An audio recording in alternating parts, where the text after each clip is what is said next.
So I'm working at a hostel in Barcelona. Just a normal Tuesday.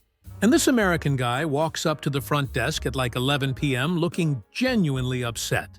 He tells me he wants to file a complaint because the hotel is too quiet at night. Too quiet. I'm trying to process this. It's an old Gothic building in the center of the city. It's designed to be quiet, but he's seriously bothered by it. He says back home, his apartment complex has people walking around until 2 a.m., cars honking, the whole energy of civilization happening around him. And here, at 11:30 p.m., it was just silence. He couldn't sleep because it was weird. I asked him if he wanted white noise or something. He looked at me like I'd suggested he move to the moon. He wanted actual noise, like actual human activity. So he ended up sitting in the hostel common room until like 3 a.m., watching YouTube videos on full volume until other guests complained. Only then could he sleep. That was my first hint that Americans abroad sometimes live in a completely different reality than everyone else. This happens constantly. And I don't mean Americans are dumb. They're just programmed differently.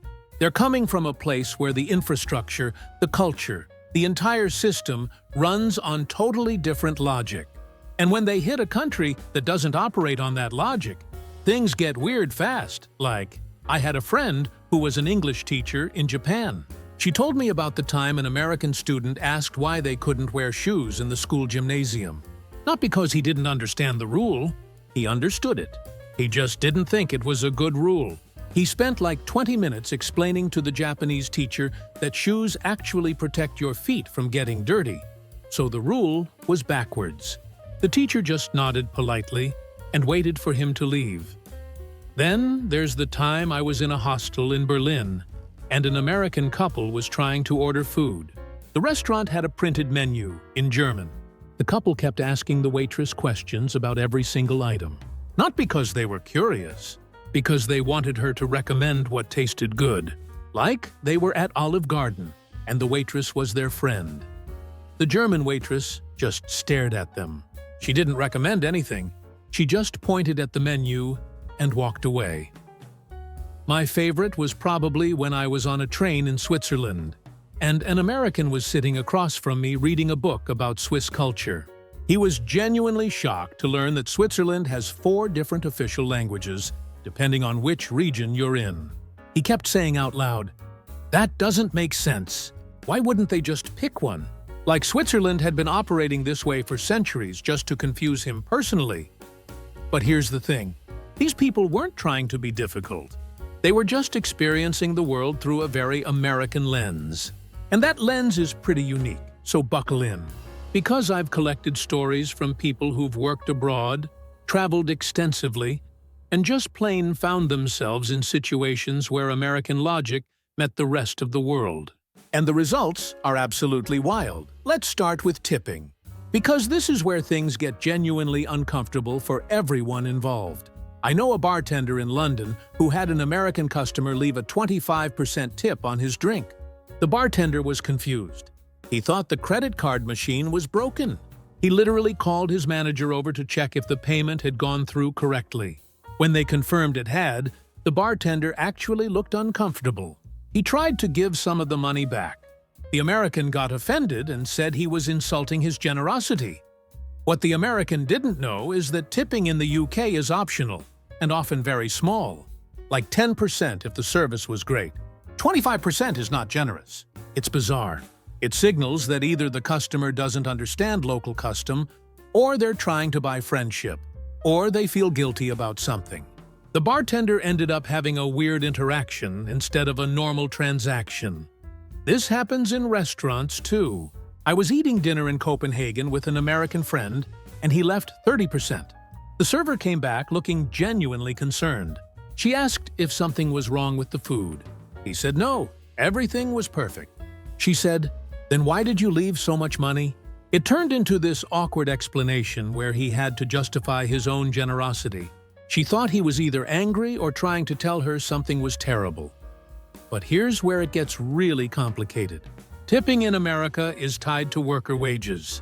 Because minimum wage for service workers in many states is lower than regular minimum wage, tips are supposed to make up the difference. It's a system. A broken system, maybe, but a system outside America. Servers get an actual living wage. So when an American tips like they're in America, it creates this confusing signal. Are they rich and showing off? Do they think the person is poor? Are they stupid? Nobody knows. I had a friend working as a tour guide in Rome. An American tipped him the equivalent of his hourly wage for a 3-hour tour. Just put a big wad of bills in his hand. The tour guide was mortified. He thought the American had accidentally given him his entire wallet. He tried to give it back 3 times. The American kept refusing. Eventually, the tour guide took it home and showed his family like he'd won the lottery. The weird part is what happened next. Other American tourists found out about this, and suddenly, every American on tours expected to get massive tips. But this one tour guide was now famous among Americans as the guy who accepts tips, which actually made the other guides mad because they weren't getting tipped as much. One restaurant I know in Paris had to put up a sign in English that said, "Tipping is not customary here." Even with the sign, about 40% of American customers still left tips, and when they did, the staff didn't know what to do with them. One server literally taped an American's tip to the wall in the employee break room with a question mark. Just confused. So confused. The funniest part is when Americans go to countries with tipping culture and suddenly get it. I was in Mexico with an American who'd never traveled before. By day 3, he was tipping aggressively at everything. Gas station attendant? Tip. Guy who waved him across the street? Tip. Someone said hello to him? Tip. He'd figured out that tips got him better service and friendlier interactions, and he was just going for it. His wife kept trying to stop him. She'd pull his wallet back. But he was convinced that America's system had prepared him for this moment. He was finally using his powers for good. By the end of the trip, he'd spent more on tips than on the actual hotel. Then we went to Thailand. He tried to tip a taxi driver there, and the driver got angry, like legitimately upset. Tipping a taxi driver in Thailand is insulting. It suggests they don't make enough money, or that they're servants or something degrading. The driver refused the money and was genuinely bothered by the whole interaction. My friend was so confused. He asked me, "So in Mexico, I tip everyone and they love it. In Thailand, I tip once and I've offended the nation? Welcome to international travel, buddy. Nothing transfers exactly." I worked at a hotel in Prague, and we had this system where we'd put out comment cards for guests to evaluate their stay. An American guy filled one out that said, "The service was acceptable, but the staff was not friendly enough." In a 5-star hotel, I expect the receptionist to remember my name by day 2. The hotel had 400 rooms. Was there for 3 days, he thought. A hotel receptionist should memorize his name, the way a local bartender might. That's a very American expectation. That idea of customer service as a personal relationship, where the provider cares about you as an individual and remembers details about your life. In a lot of countries, customer service is just professional politeness. It's not personal. It's not a friendship. It's a transaction. But this guy had paid good money, so he expected to be treated like his existence mattered. And when the receptionist didn't ask about his day or remember his breakfast order, he felt disrespected. Here's my favorite tipping story, though. A guy I know was waitering in Australia, and an American customer ordered coffee. When he brought it, the customer asked if he wanted a tip. The waiter didn't understand the question. The customer got his credit card out to add a tip to the receipt. But the waiter said, "No, that's not how it works here. You just pay for the coffee." This American guy then got genuinely suspicious. He thought the waiter was trying to seem humble to get a bigger tip, like this was some kind of psychological tactic. He kept insisting on tipping. The waiter kept refusing. It became this bizarre standoff where a guy was fighting to give away money and the other guy was fighting not to receive it. Eventually, the customer just left cash on the table and left. The waiter used it to buy everyone in the restaurant lunch the next day, because he didn't know what else to do with it. Now let's talk about something that genuinely breaks American brains abroad. Literally everything else uses different systems. I met an American woman in Amsterdam who needed to buy pants. She asked a shop worker what size she needed. The worker said, "What's your waist measurement in centimeters?" This woman literally didn't know her waist in centimeters. She only knew it in inches, so the worker tried to measure her.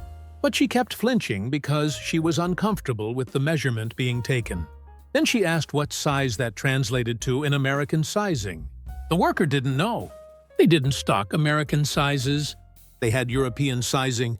This woman stood there for like 10 minutes having an existential crisis about her own waist. She said, "So you're telling me my size is just different? Depending on where I am?" Yes, that's exactly what she was being told. She ended up buying a size that was too big because she got frustrated and just wanted to leave. My friend was working at a hostel in Germany when an American guest asked how far the nearest beach was. She said, "Oh, it's about 30 kilometers. The American's face fell. He thought she meant miles. He imagined a beach 30 miles away, which would be like a day trip for him. When she clarified it was kilometers, his whole mood shifted. 30 kilometers is like 18 miles. Suddenly a beach trip was doable. But the point is, he'd never actually converted the number in his head. He'd just heard the distance and applied American logic to it. 30 kilometers in his mind meant you'd need a car, probably stay overnight, pack properly. 30 kilometers in actual reality? That's like an hour bus ride. I was on a tour in Prague with an American group. The tour guide kept saying things like, "This bridge is 700 meters long," and "The castle is about 1.5 kilometers away." These Americans were just nodding along, but I could tell half of them had no idea what those measurements meant in terms of actual distance. One guy finally asked, "Is a kilometer a lot?" I was standing right there when he asked it. The tour guide looked at him the same way someone looks at you if you ask, "Is water wet?" She said, "No, it's about 2/3 of a mile." He nodded, like that clarified everything. It didn't clarify anything. He still didn't understand, but the confusion got way worse when it came to temperature. I was in a hostel common room in Vienna when an American guy was reading a weather forecast for the next day. It said 15 degrees Celsius. He said to his friend, "Oh man, we're going to freeze tomorrow. We need heavy coats." 15 degrees Celsius is about 59 degrees Fahrenheit. It's cool. It's not freezing. It's basically fall weather in America. But this guy was genuinely concerned that they would freeze. His friend checked his phone and apparently didn't convert it either, because they both went out the next day in full winter gear. Puffy coats, thermal underwear, everything. It was embarrassing. Everyone was in light sweaters, and these two guys were dressed like they were going to the Arctic. Then there's the imperial system issue. I met an American chef working in London. She kept accidentally using cups and tablespoons in her recipes, while the rest of the kitchen used grams. One night, she made this dish that was supposed to be precise, and she'd used American measurements. It was completely off. Her British co-workers were trying to explain that the entire kitchen runs on metric. She said, "I know, I just naturally think in cups." But that's not how professional cooking works. There's no naturally thinking in restaurant kitchens. You follow the measurements. It took her like a week to stop making this mistake. Other chefs would catch her mid-preparation and be like, "Are you using cups again?" She'd get this guilty look and switch to the scale. My personal favorite measurement confusion was watching an American try to buy milk in Sweden. In America, milk comes in gallons or half gallons. In Sweden, it comes in liters. This woman asked a store employee, "Which is bigger, a gallon or a liter?" The employee just stared at her, like she was asking which unit of measurement was physically larger. That's not really how you compare things. It's like asking if an inch is bigger than a centimeter. They're different systems. The employee eventually said, "A gallon is bigger." The American decided to buy what would be equivalent to a gallon in liters, which is about 3.8 liters. So she bought 4 bottles of a liter each. She was carrying out with 4 bottles of milk when she realized that wasn't really practical. Then there's the whole date confusion. I worked at a hostel where we'd write dates on the wall calendar using the American format, month, day, year. So July 4th, 2023 would be Redefine, 2023. Then we'd get international guests, and they'd see a date written as 05/6th, 2023, and have no idea if it meant May 6th or June 5th. We started getting confused about our own reservations, because half the staff was reading dates one way and half was reading them another way, and Guy booked a hostel bed thinking check-in was on 3/4/2023. Harry thought that was March 4th. We thought it was the 3rd of April. He showed up a month early. There was an entire argument about who'd messed up the reservation. Nobody had. We'd just been operating in different calendar systems. Maps were another thing entirely. An American tourist I met was trying to navigate Berlin. He kept looking at a map and getting confused about which direction was north. Turns out his phone map was set to a north-up orientation, but he kept trying to align it with where he was standing. So if he was facing south, the map was rotated confusingly in his hands. The locals around him were just turning their phones to align with their direction of travel like normal people. But he was insisting that the map should match the world, not his body position. I tried to explain, just turn the map so it aligns with the direction you're walking. He said, maps don't work that way. North is up. I was like, yeah, but you can turn the phone. He was genuinely resistant to this concept. For 10 minutes, he was arguing with me about which way maps worked. He eventually figured it out on his own, but not before he went 3 blocks in the wrong direction and then blamed the map for being wrong.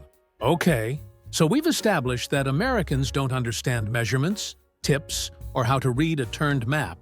But here's where things get cultural. I was working at a train station in France, and there was an American couple trying to board a train. There was a queue, a line. People were standing in order, waiting their turn to get on the train. This is a normal thing everywhere. The American guy just walked past the entire queue and got on the train first. When the French people waiting started looking upset, he looked confused. He said, "What? I just wanted to get on the train." His girlfriend was mortified. She tried to explain to him that you wait your turn. He said, "But there's only one train." As if the existence of only one train meant that queuing was unnecessary. I watched him get escorted off the train by security. The French security guard explained the concept of a queue. The American kept saying, "Yeah, I know what a line is. I just didn't want to wait." That's a very American perspective. The efficiency of not waiting is more important than the fairness of the system. He could have gotten on the train just as well by being patient, but patience seemed like an inefficient use of time to him. I know a woman who was living in Japan, and she was taking a shower in her apartment. She had the water temperature pretty high, which is normal, but her Japanese neighbor started complaining that he could hear her shower running at 7 a.m. Not that it was too loud, but that it was running. There's this cultural thing in Japan where taking a shower late at night, like after 9 or 10 p.m. or early in the morning, before 7 or 8 a.m., is considered rude because people might be sleeping and hearing. The pipes can be disruptive. It's about respecting shared space and quiet hours. This American woman was like, "It's just water." The neighbor was like, "Yes, but the sound of the water matters." She couldn't wrap her head around the idea that the noise of her shower, even at low volume, was considered inconsiderate. Back home, you shower whenever you want. So for like 3 weeks, she was showering at weird times just to avoid upsetting her neighbor. Then one day, she showered at 6:45 a.m., just before the quiet hour ended, and showered the entire building. The neighbor came and talked to her again. She finally just accepted that maybe she shouldn't be showering at 7 a.m. in Japan. Shoes indoors. This is a big one. I met an American family visiting Germany. They came into their Airbnb and the host had left a note asking them to remove their shoes. This family had already walked through the entire apartment in their outdoor shoes by the time they read the note. The mom said to the Airbnb host, "I've already walked through it with shoes, so we might as well just keep wearing them." As if the damage was done, so the rest of the house might as well be dirty. That's not how that works. The point isn't that the house is already ruined. The point is respecting the space. But to her, once the rule was broken once, there was no point in following it anymore. It was all or nothing. I worked at a restaurant in Italy where there was this very specific etiquette about eating. You don't order your food all at once. You order the first course, eat it, then order the second course. It's a ritual. It's the way eating out works. An American came in and wanted to order his entire meal at once. Appetizer, main course, and dessert, all at the same time.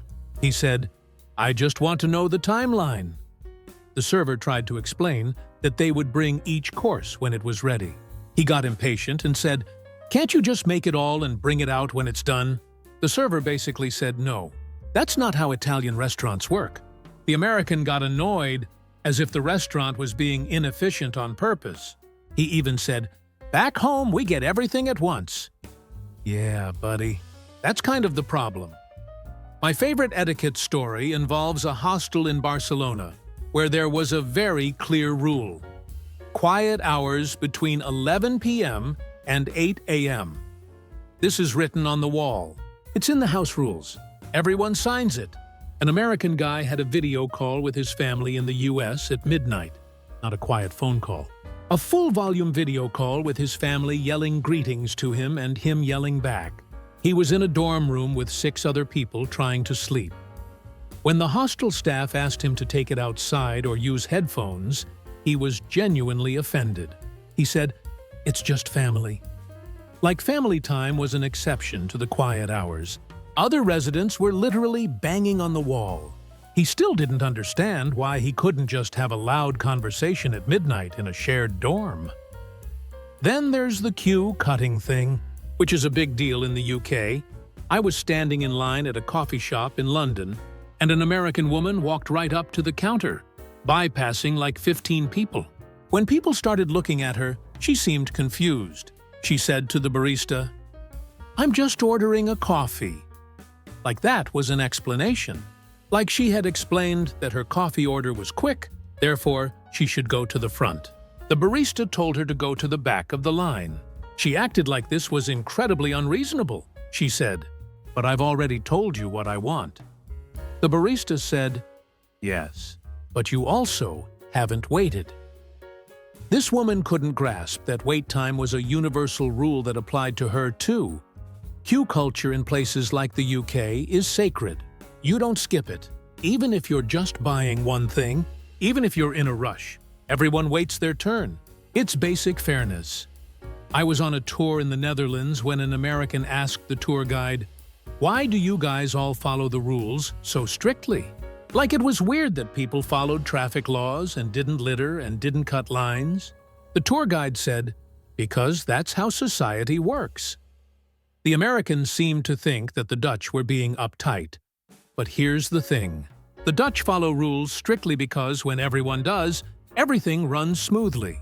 There's no cutting in queues because the queue system works. There's no confusion about personal space because people respect it. There's no fighting in traffic because everyone follows the rules. The American was viewing rule following as something optional, something that only uptight people did.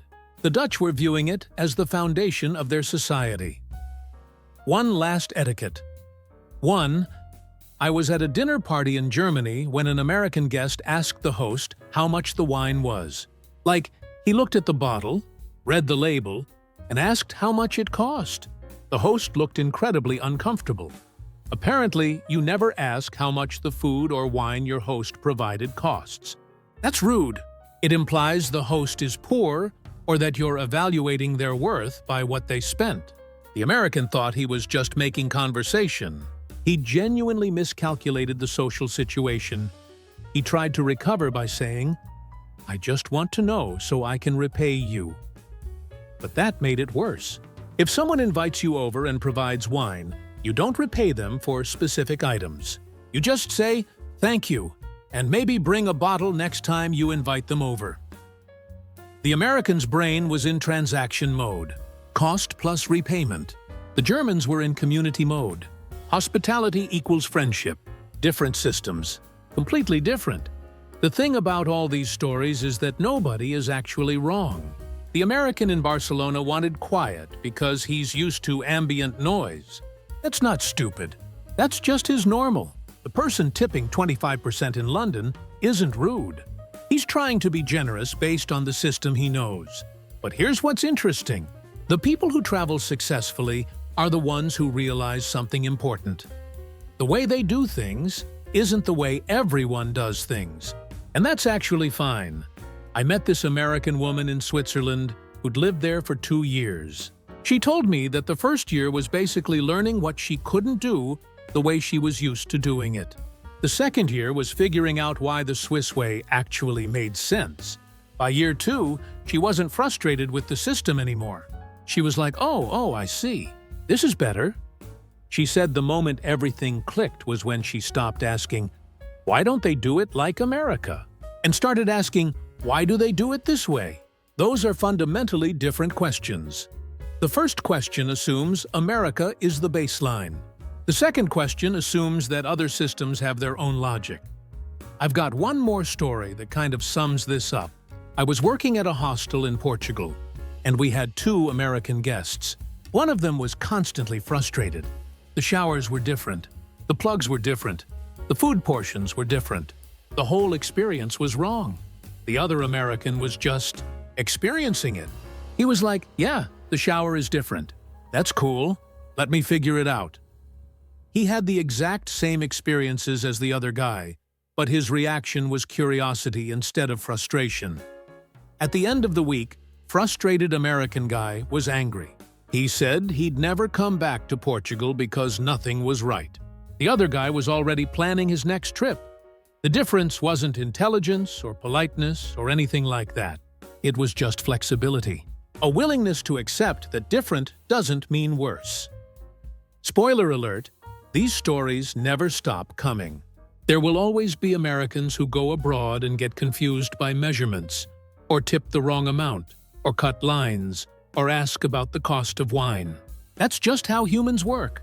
We're all a little confused when we leave our normal environment, but if you spend some time actually paying attention instead of just judging, you realize that every system makes sense to the people who created it. Even the weird ones, especially the weird ones.